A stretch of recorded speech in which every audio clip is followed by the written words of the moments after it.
into those books. So if you have a picture book yet, remember you have to do it by tomorrow. Okay, and so you are going to create that guide, that companion, so that if somebody is reading Hunger Games or A Night Divided, you get to kind of guide them through it. You get to tell them what are the most important parts. What are the big ideas? What are the central ideas? What are the details?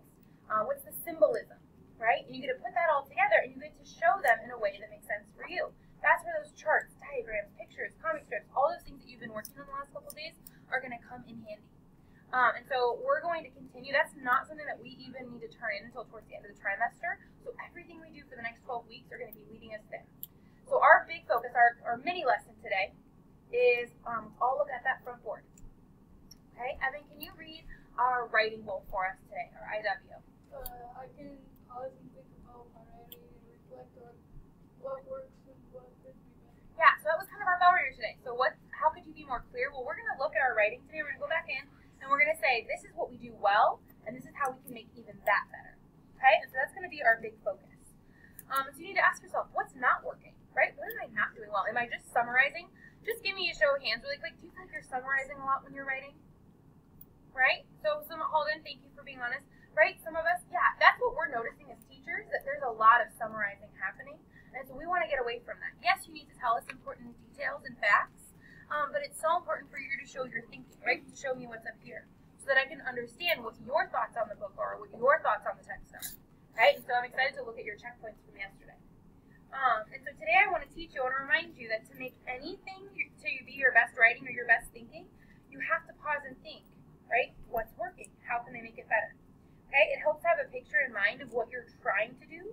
So in this instance, it helps to have a picture in mind of what is that writing feeling? Okay, because writing is great. You get to put down your thoughts. It's not just words that float away and you don't remember them, right? Writing gets to capture those ideas and keep them, right, for as long as you have that writing.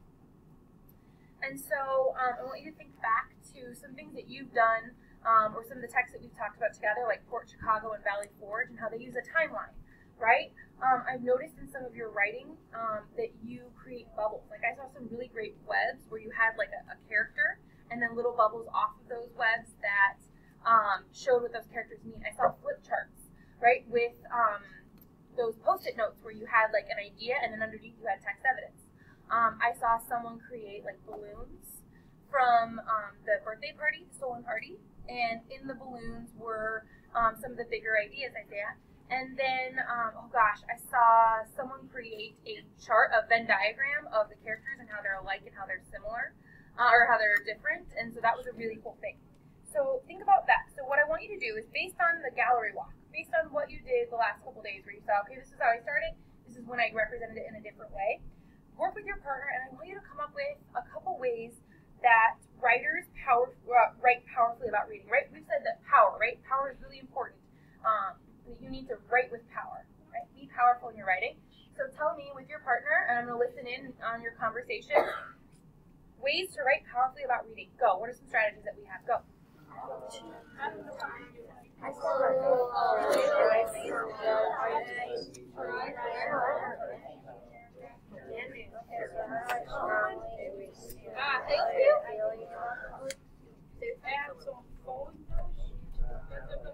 Thank you.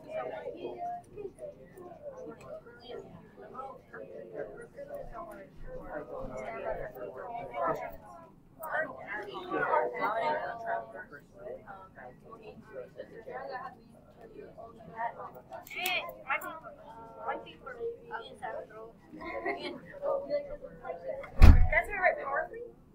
No, that's grammar. Tell me about power. How do you convey ideas of power? Okay, I'm hearing your vocabulary, diagrams, charts, ways to express your thinking. Graphics in general. What? You still have to. No. All right, let's come over with 3. Eyes on me. 2 and 1. Okay, I heard some really great things. I heard some people talking about grammar and how that's important because you don't want people to be distracted. I heard Leanie was talking about how you have to have powerful vocabulary, right? You need to lift your vocabulary so that what you're saying has value. I heard descriptions and details, and that's what I wanted to write down because I thought this was a really important thing. So record important details, and that might be things like text evidence. So eyes up here. That might be things like quotes, setting, objects, right, or symbols. So we're going to put that up there as one of our things that we want to be watching for. And we're going to keep revisiting this chart to day and as the weeks go on. And so that's what I think is really important, is that we have to record those important details, right? Because without the details, how are we going to get to the big idea, right? All little details are what make up this central idea, this big idea. And so that's what I think we need to do. So right now, what I want you to do is I want you to point to 3 places in your writing. So something that you've done Monday or Tuesday in your writing. Where have you included those specific details? No big ideas, just specific details. If you can find 3, that's amazing. If you can't find any, get one written down. Okay? You have 1 minute to do so. Go. So go into your writing and find those details. Don't talk. Don't talk. You're just looking. So then you need to create one. I just said that was your job. If you don't have any, then you need to create one. Ooh, 7th graders, writers. We're not talking right now. We're just finding in our own writing. Okay, Isaiah, what did I say about our talking? It has to stop. Okay, don't rob from the learning of others right now. So then get a piece of paper off my desk. Well, buddy, we should come prepared.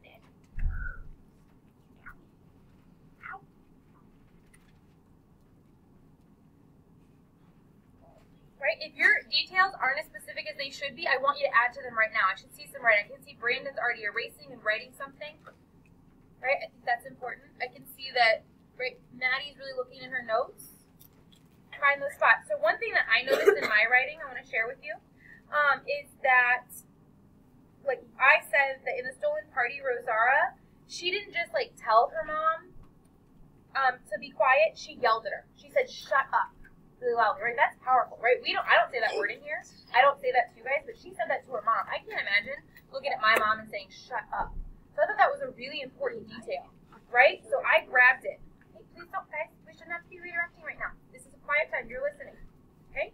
Right? Remember, if you zone out during mini lesson for even 2 minutes, you're losing like a third of our time.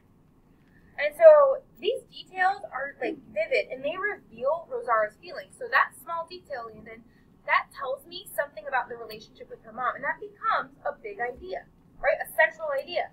That like one line led me to seeing that repetition throughout with that tension between her mother, right? And then at the very end, she kind of changes and she leans in physically to her mom, right? She finds comfort in like leaning back into her mom after she gets called a pet and paid for going to the party.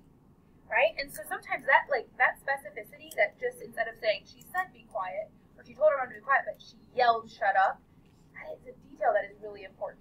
So that's just one thing. And so here's the thing though, okay?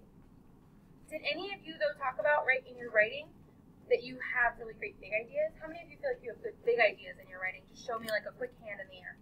Okay, so a couple of you, right, that's okay. That might be something, right, that you know we could do better at, right? We're looking for what works and what we can do better at today. So if you don't have any big ideas, then that's something else we want to look at. So I want you to go into your writing and try and find. Where's one place where you talked about a big idea or a central idea? Big idea, go. Just look.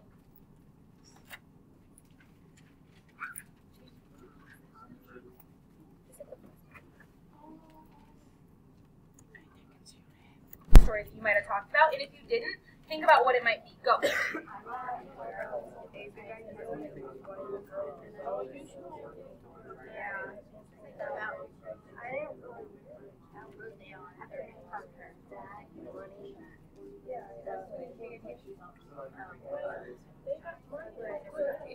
parents, what are they supposed to do before they're ready? I thought the part of the story was when she found out that Right? she was being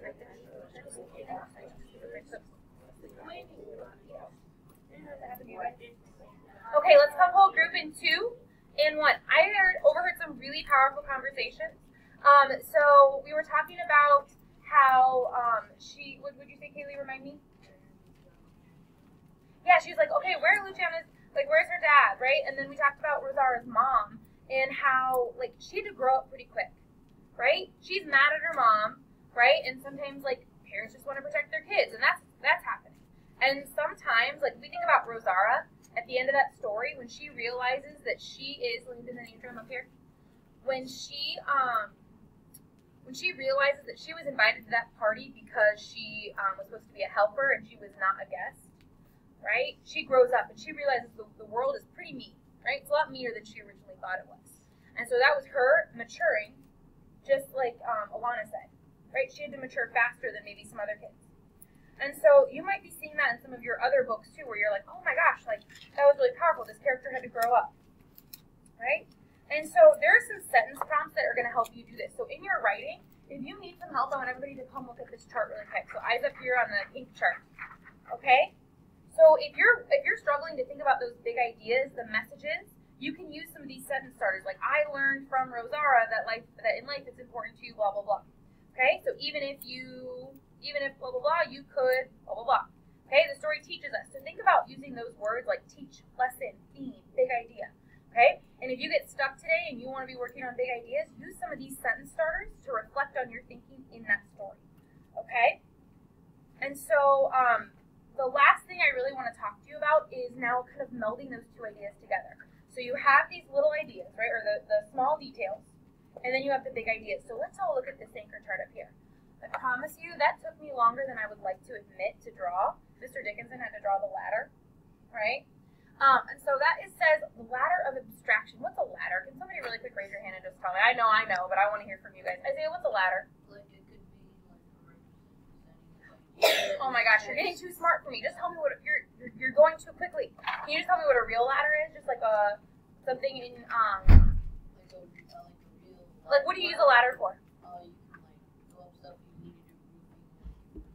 Yeah, you lean it up against a roof, right? That one's not leaned up against anything, but like, so can you reach out and touch a ladder? Yeah. Yeah, right? And then we're going to get to what you're thinking here in a second. You just moved too quick. You were too smart for me there. Now, the word abstraction, the ladder of abstraction, do we know what that means? Do we know what abstraction means? Is anybody in art? Yeah. So abstract, when you draw or paint or whatever it is in abstract, art, what is it? Does it look different than what's normal? It's special, okay, right? And so our ladder of abstraction, can you reach out and touch this idea of abstraction, No, okay? No, so it's just kind of this ladder. Our ladder ends up being a representation, thank you Isaiah for getting us there, of like how you bridge these two different things, these two special things, okay? And so at the very bottom, everybody eyes up here, are the details, okay? Those are the quotes, right? That's our strategy. Those are our quotes, the specific images, right? The descriptions, the names of characters, places, settings. It is important things that seem important. It's objects, symbols, right? But that's not the only thing, right? We also have to have the big ideas. We have to have the themes, the theories about characters. So I'm all the way at the top there. Okay? It's not just in one spot. The details are in just one spot, Brandon. The theme, is that in just one spot? No, right? Is it across multiple chapters? Maybe the whole book? Yeah. So you've got to take the pieces and see how they fit together, right? And so that's what kind of we're going to be doing. So another one of our, where did I put it? So the thing that I want us to do today is we're also going to explore these big ideas and themes, right? And we'll preview this up later. But I want us to be thinking about, those are our two goals today. So you have a lot to do today. And so I want you to look at your writing and I want you to think a minute. Okay? Do you tend to be at the top of the ladder? Have you climbed all the way up and you're so focused on big ideas that you kind of forget the details? Or are you at the bottom and you are, which bottom doesn't mean anything bad, but are you focused so on the details that you forget about the theme, about the lessons? Okay? Look in your writing. I'm going to give you 30 seconds and then I'm going to ask you to tell me which one you are. Okay? So go into your writing from the last few days and tell me. Okay, notebooks open and we're focused.